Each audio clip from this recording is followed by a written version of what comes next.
c'est les vacances. José Lito est dans le Morbihan et on va parler lecture aujourd'hui. Bonjour Arthur. Salut! C'est pas les vacances pour tout le monde. Je suis pas en vacances non plus, mais bon, c'est José Lito qui nous sert de point de repère. C'est les vacances pour beaucoup de monde, alors je me suis dit, tiens, on va faire lecture de vacances aujourd'hui pour changer, nouveau format. On se donne, allez, 25 minutes et puis on parle bouquin pour le fun. J'ai une super appli qui s'appelle Readwise. Ça me permet de faire le point sur mes notes. Du coup, c'est pas mal pour faire le tour des livres qu'on a lus. D'accord. Et attends, tu fais des notes de livres, ça veut dire quoi? Quand tu lis sur Kindle, tu peux surligner des choses. Et donc, tout ce qui est Ah ouais. surligné ou annoté, ça sort dans Readwise. Et après, si tu payes, il t'envoie un mail genre tous les jours avec, je sais pas, 5 annotations. Ok, Là, je me d'accord. suis dit, tiens, c'est une bonne idée, je vais le faire en partage d'écran, puis ça fera un point. Alors, je peux classer là par dernière lecture ou ceux que j'ai le plus surligné. Celui que t'as vraiment mangé, quoi. Ok, C'est je ça, vois. tu as 389 surlignages Très sur les bonne Seven conquête. Habits. Tu l'as lu, Seven Habits? Oui, oui, oui. T'aimes bien? En fait, c'est l'un des grands classiques avec Napoleon Hills. Aussi celui L'Art de la guerre. Ça, c'est des bouquins comme ça. Qui n'ont pas trop de lien entre eux d'ailleurs. Oui, mais pourtant, ou genre les 4 heures de Tim Ferriss. Voilà, Ouais, en plus moderne. voilà, enfin, je sais pas si c'est un faux les lire, mais en tout cas, j'ai jamais vu quelqu'un qui était dans le business qui lisait jamais. J'ai pas lu Napoleon Hill. Ah ben voilà. Et il y en a un autre que tu as mentionné. Sun Tzu, je l'ai pas lu non plus. Ah ben voilà. Bon bah écoute, ça viendra bientôt. Seven Habits, j'aime beaucoup, mais pas pour le business. Ouais, pour la progression personnelle peut-être. C'est vraiment du dev personnel. Alors après, il y en a pas avec business, mais il est vraiment orienté perso, quoi. Je pense que il y a quand même beaucoup de personnes très carriéristes qui ont tendance à lire ce genre de livres. Ouais, je pense qu'il, à cause du titre, Ouais. qui fait très business. Et puis après, quand tu lis, tu vois que c'est de l'éthique avant tout, quoi. Bah, je te conseille Napoleon Hills, du coup, qui a été écrit, si je m'abuse, en 1900 quelque chose, Ouais, 1910. 30. Non, plus vieux encore. José Lito l'a lu, je crois. J'ai vu les résumés de Joseph Rodriguez. Si tu connais pas d'ailleurs, ou pour ceux qui nous regardent, Joseph Rodriguez sur YouTube, c'est formidable. Il fait les bouquins en 1 heure avec un mind map. Il a une voix géniale, pas comme moi. C'est vraiment top. Tu connais, non? Hop, hop, hop. Alors, je te sors Ouais. le Il a fait pas mal de Napoléon Hill, il adore. 1937. Ok. 37, ouais. J'étais pas loin.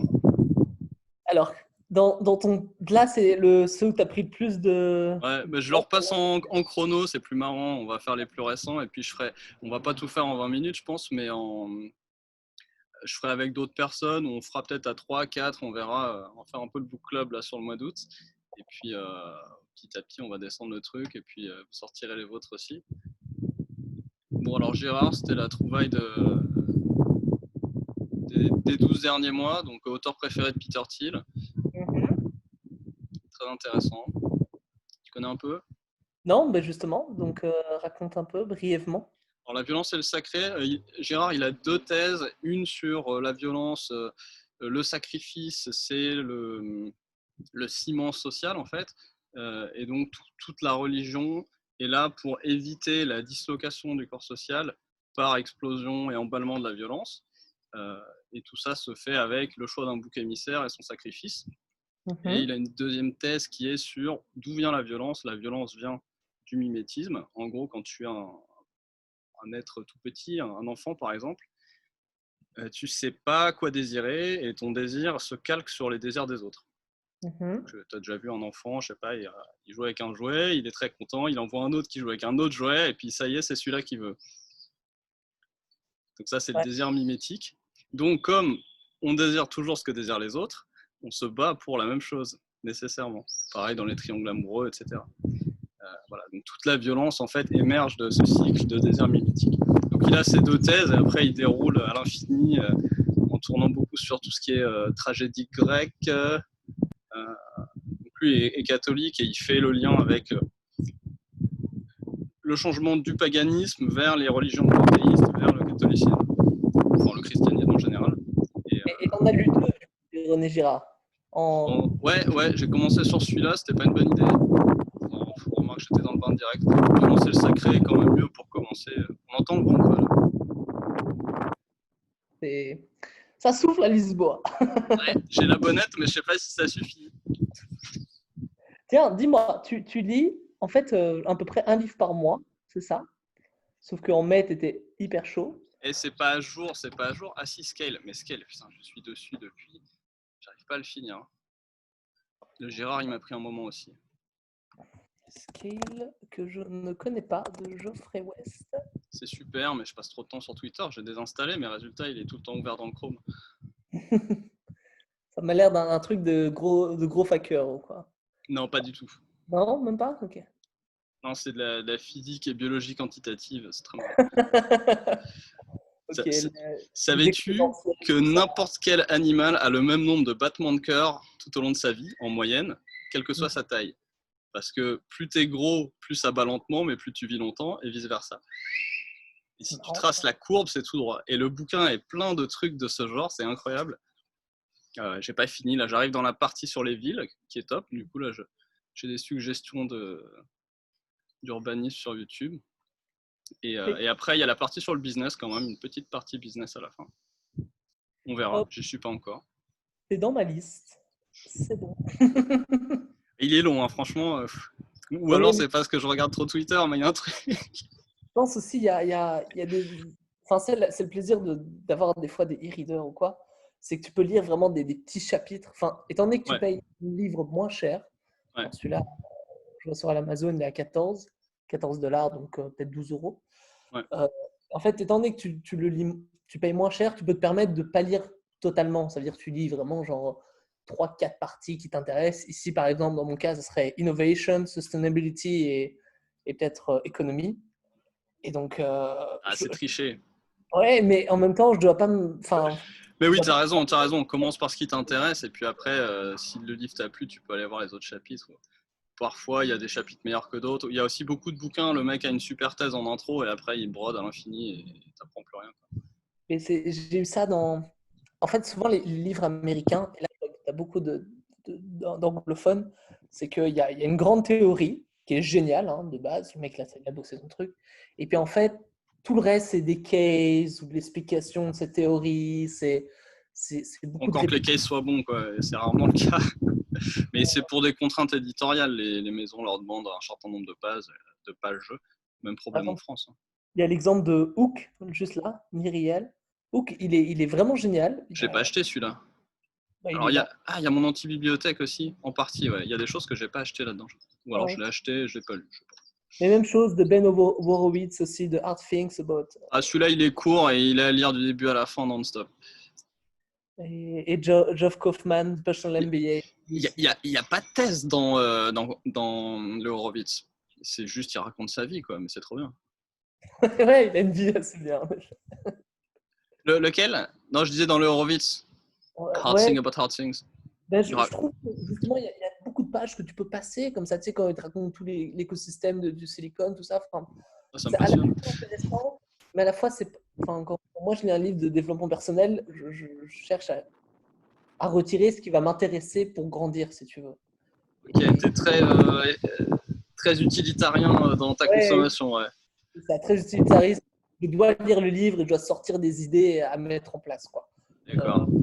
Historique de comment les levées de fonds se passaient en 2000 ou en 1990, ça va pas m'apporter quelque chose aujourd'hui. C'est vrai. Thomas, c'est un peu l'inverse. Bon, j'ai lu Seigneur des Anneaux 3 fois quand j'étais jeune, ça a dû me marquer. Je lis quasiment toujours du début à la fin, j'ai du mal à sauter. Je devrais, hein, mais dans certains cas, je le fais plus maintenant quand ça devient chiant. Dans cette liste-là, qui est plutôt longue, il y a quel livre qui t'a marqué le plus? C'est toujours dur ça. Alors, je suis toujours à fond sur Drucker en général. Alors là, c'est pas un livre qui est bon en tant que tel, c'est un best-of. Je le fais pas en musique, mais ça m'arrive en livre. Puis lui, il en a fait tellement.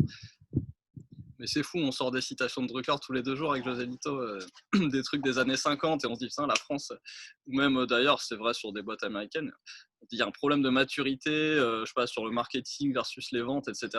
Je dis, ouais, c'était dans Peter Drucker, 1952. Ah ouais. Ok, tout va bien.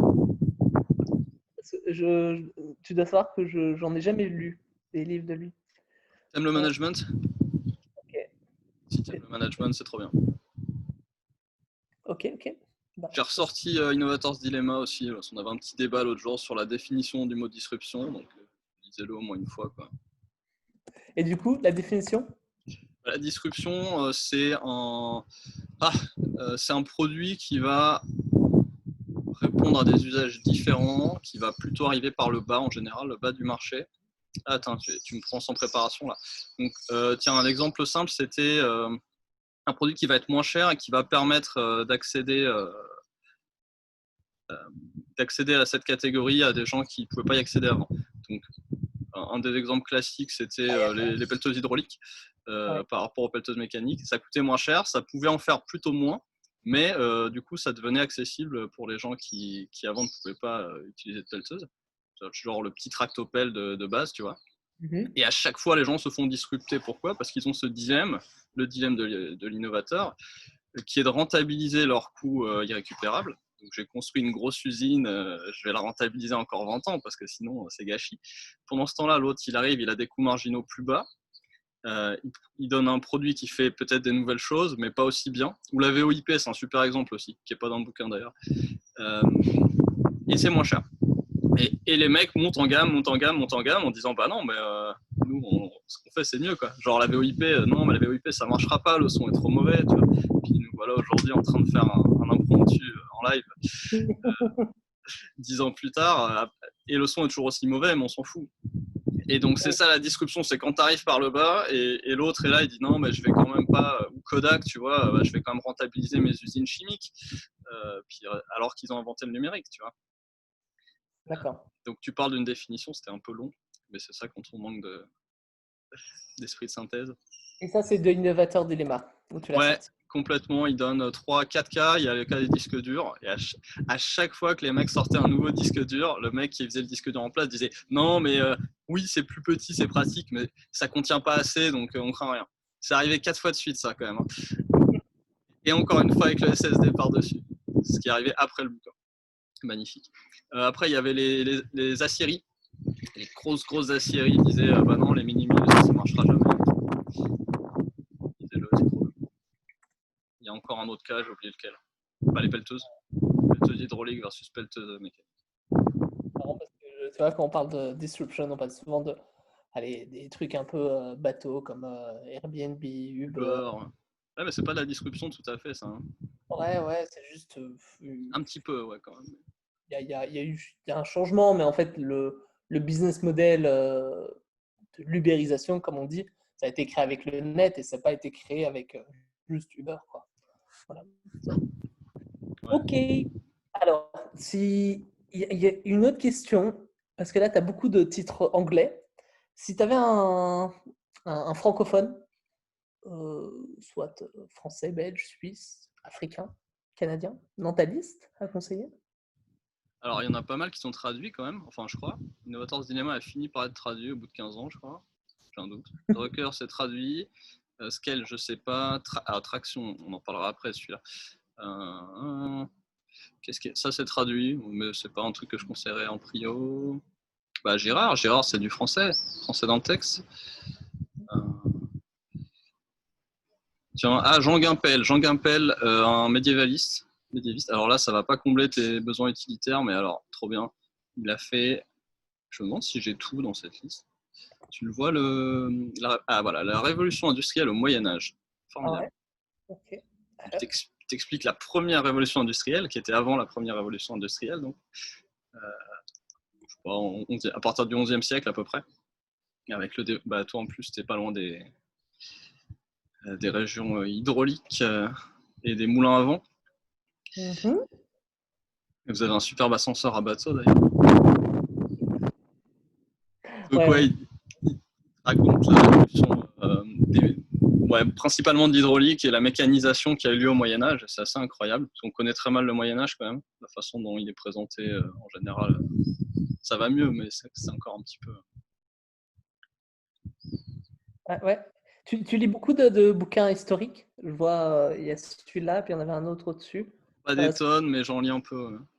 Ouais, ouais. J'ai lu sur la coupole de Brunelleschi, la coupole de Florence. Je crois que tu y as été. Ouais. Des fois, je visite des endroits sans remarquer que c'est famous ou important à voir. Voilà, pas de anecdote. Ouais, la coupole de Florence, tu la vois, tu te dis il y a un truc quand même. Surtout Oui, si tu oui, as oui. la date en face, c'est incroyable. C'était au XVe siècle, donc 1400 et quelques, c'était avant Léonard de Vinci. Et on ne sait même pas comment il a fait. Il n'y avait pas de cintre. Tu sais, quand tu fais une voûte, il faut un cintre en bois pour porter les briques. Et là, c'est trop grand. Il aura dû dévaster toute l'Italie pour faire un cintre à cette taille-là. Et on sait pas. C'est marrant, C'est autoportant. ouais, mais enfin, il y a plein d'explications dans l'histoire qu'on n'a toujours pas. C'est l'exemple des menhirs.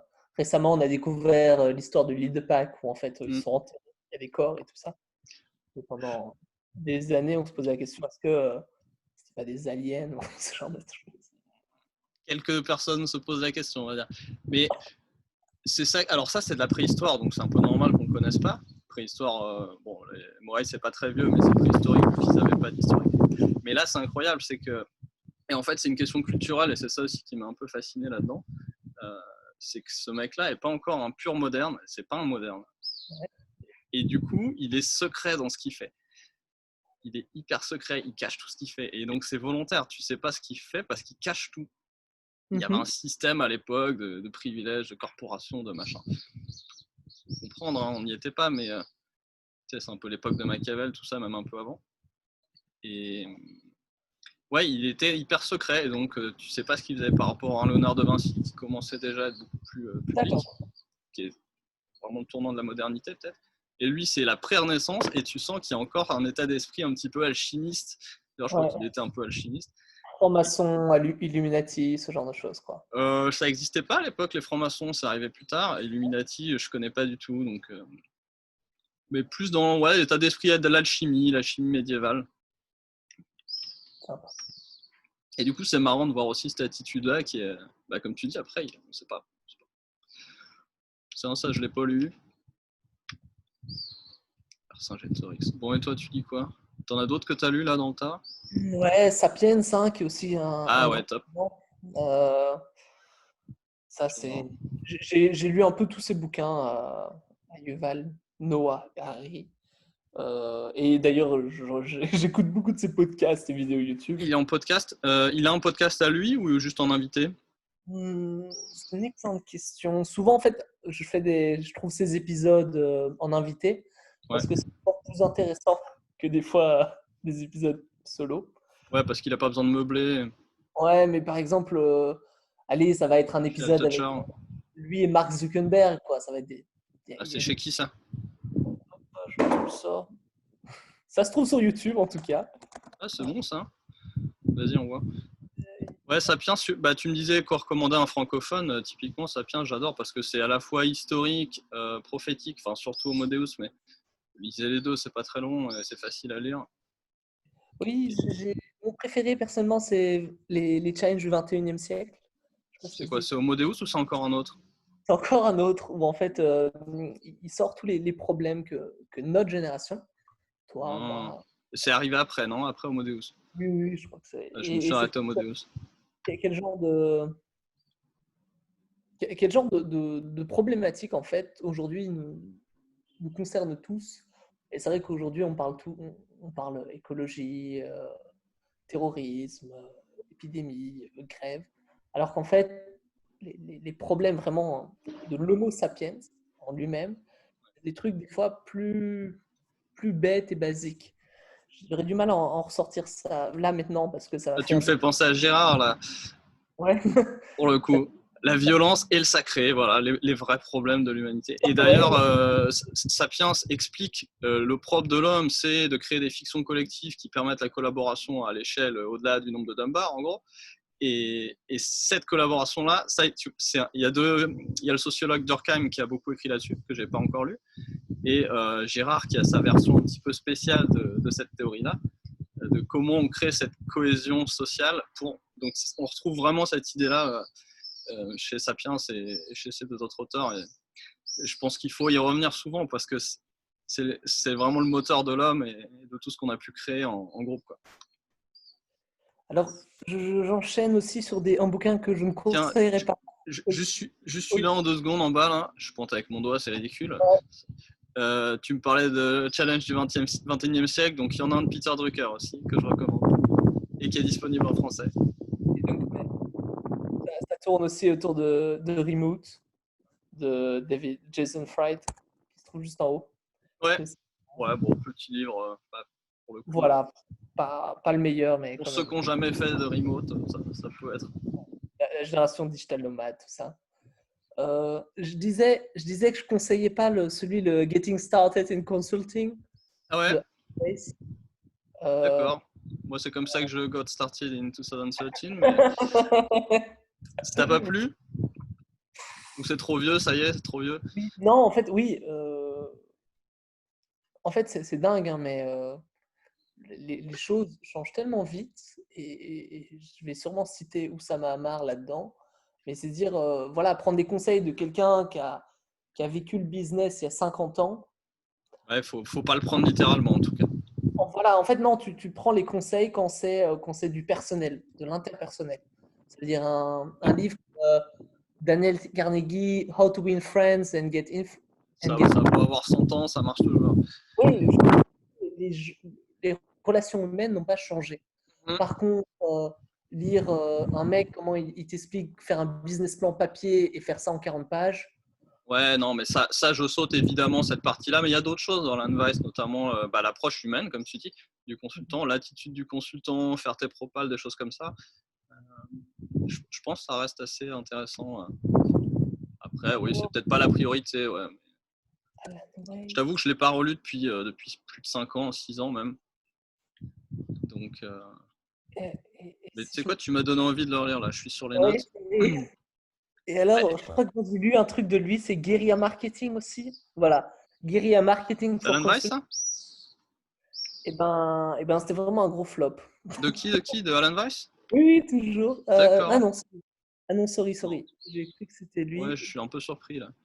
Et c'est un mec qui s'appelle Michael McLaughlin. Tu sais quoi, le Alan Weiss, là, je donne un secret.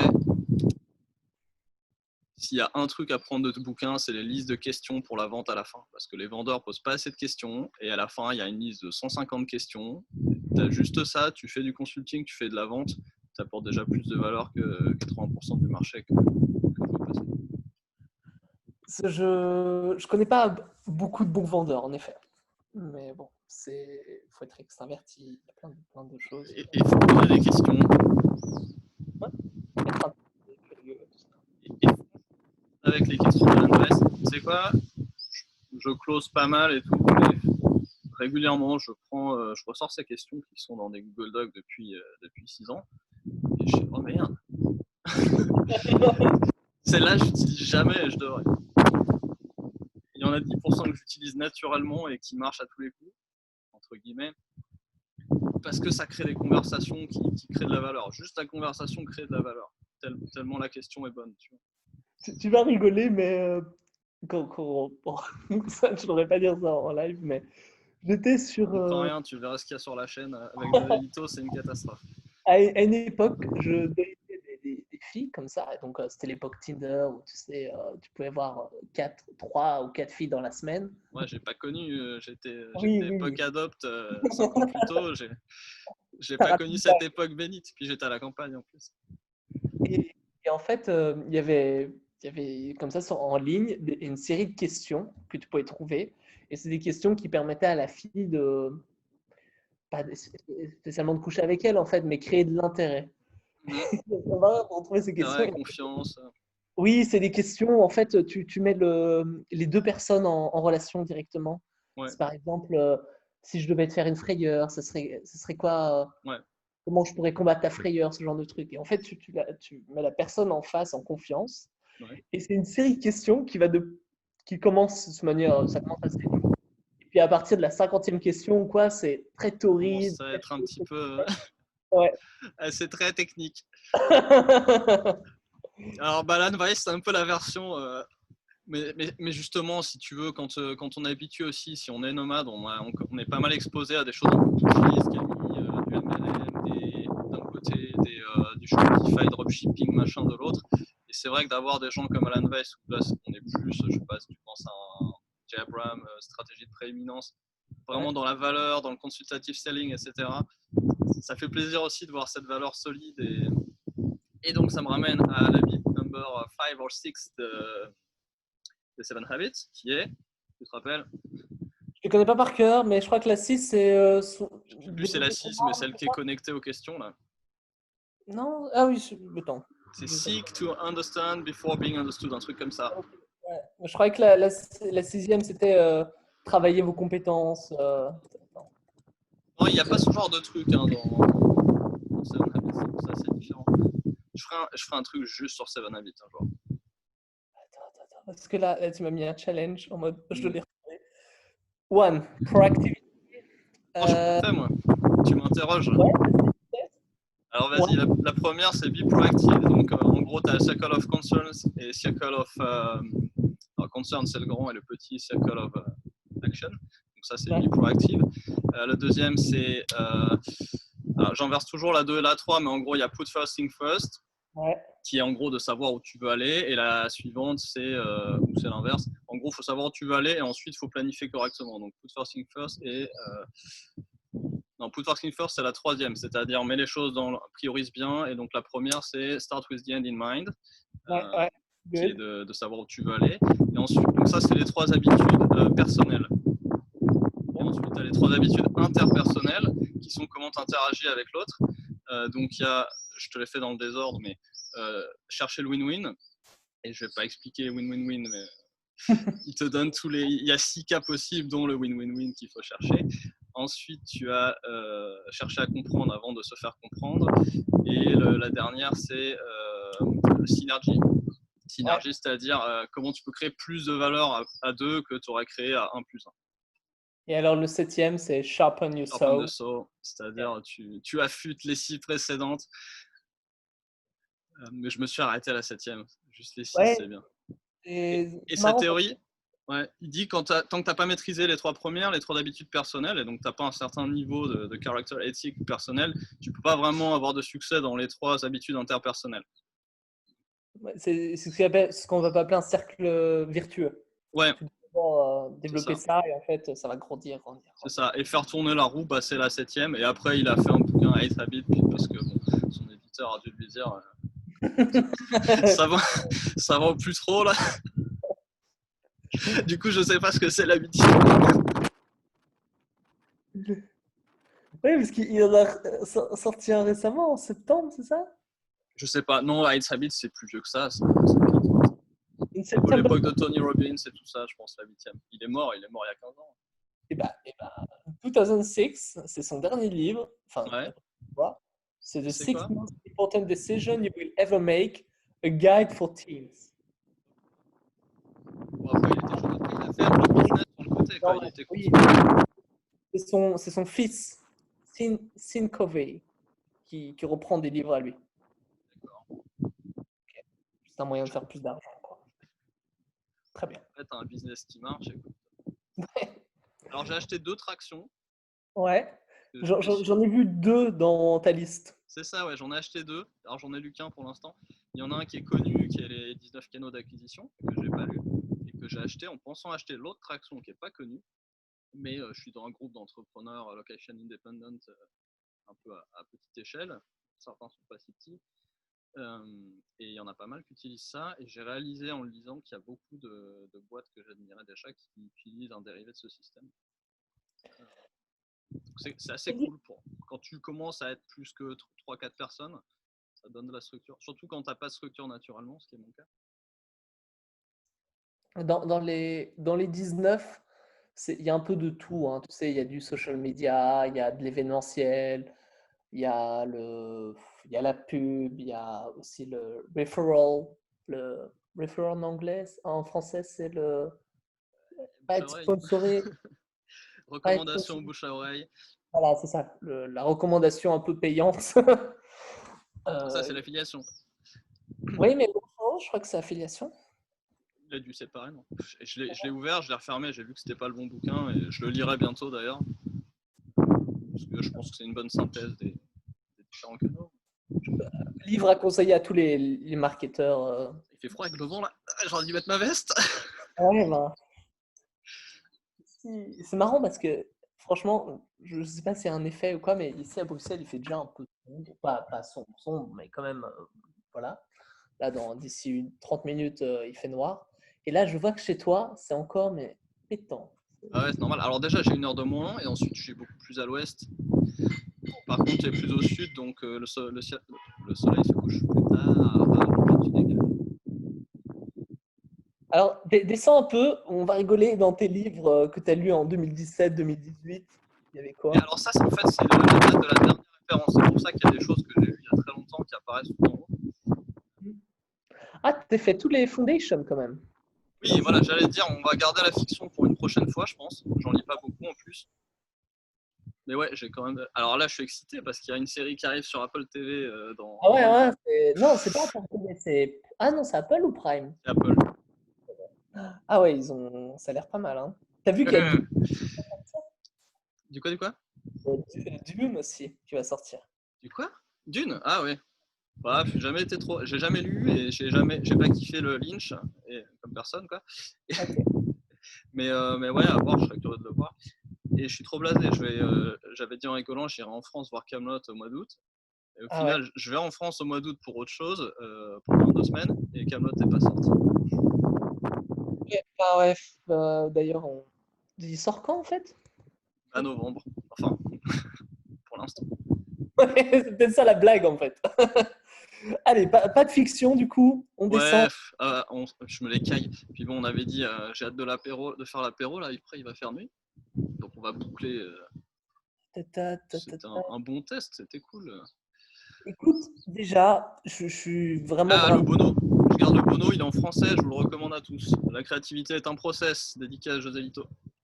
Ok, je retiens, je screen.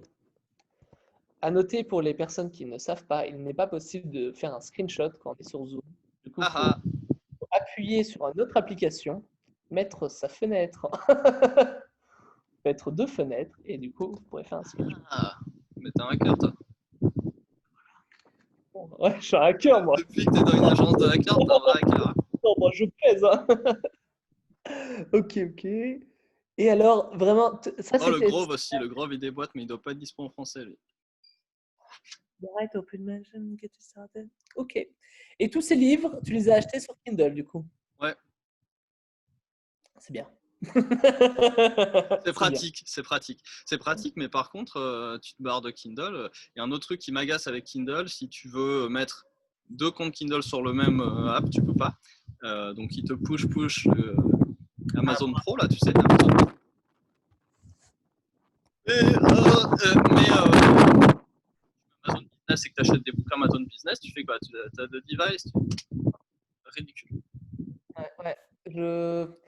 Je suis pas pro Kobo, honnêtement, mais c'est pas cher. C'est quoi? C'est la Fnac. Et donc tu mets là-dessus, au moins c'est standard, quoi. Tu mets les.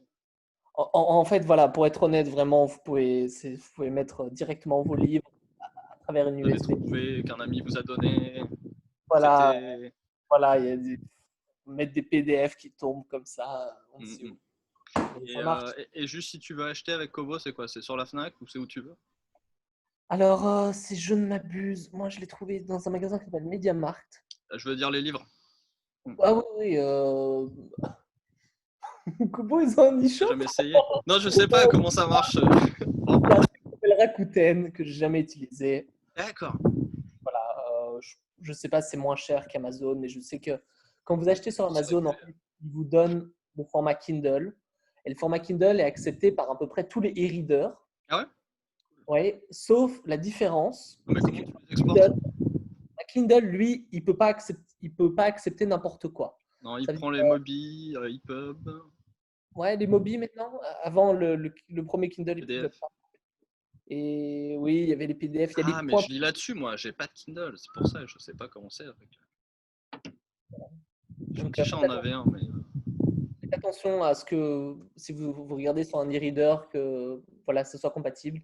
Et il y a toujours des sites qui permettent de changer la compatibilité. Et au pire, vous passez en PDF. Et je crois que n'importe quel reader peut lire un PDF. Ouais, mais c'est un peu Moins triste chouette le PDF. que les zoomés. Ouais, c'est l'horreur. Sinon, il y a l'appli la Calibre, mais bon, j'ai jamais réussi à l'utiliser.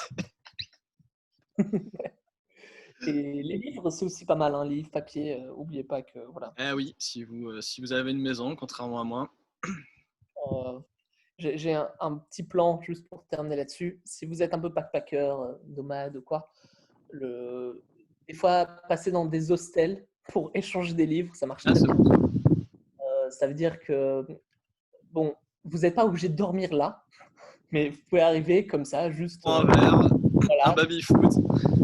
voilà, en fait faire comme si vous étiez du Ah, coin, vous échangez rapidement des livres et vous partez. c'est légal, enfin, je veux dire, c'est ouvert, c'est fait pour ou c'est. Alors souvent dans les hostels, donc il y a une sorte de bibliothèque et c'est connu que en fait tu remplaces des livres, donc soyez pas égoïste. Ça veut dire l'idée c'est vraiment faire du troc. C'est pas Pas prendre un Gérard pour mettre un SAS à la place, quoi. oui ce que moi je vois souvent c'est des mecs comme Pour ça. les beaux livres et tu mets des livres de poche. Ouais, non, mais ils ont des livres tout pourris, tu vois, genre en russe, et puis ils prennent des trucs trop bien. Voilà. Et t'as pas lu le livre en russe, c'était peut-être un super Dostoïevski. Oui, oui, oui, mais ce genre de Tiens, bibliothèque, t'as t'as que lu de la des livres fiction russe? allemands, anglaises. J'ai lu de la fiction russe, mais il faudrait que j'essaye un jour pour savoir ce que ça fait. Voilà, ça fait 30 minutes. Ouais, un Merci peu à plus. toi. Bah merci, c'était cool. J'ai bien choisi. J'ai une intuition, j'ai dit tiens Arthur. Ou alors je t'ai vu poster un truc sur un bouquin, mais il y a eu un truc. Ben, pour être honnête, lire, ça prend quand même du temps, et ces derniers temps, je suis plus documentaire. Je sais pas, j'ai besoin de voir des choses, donc faut que je Ouais, m'y remette. quand on a trop lu toute la journée, ça détend aussi. Prenez soin de vous. Ciao, Bah, ciao. merci, à plus. Au revoir.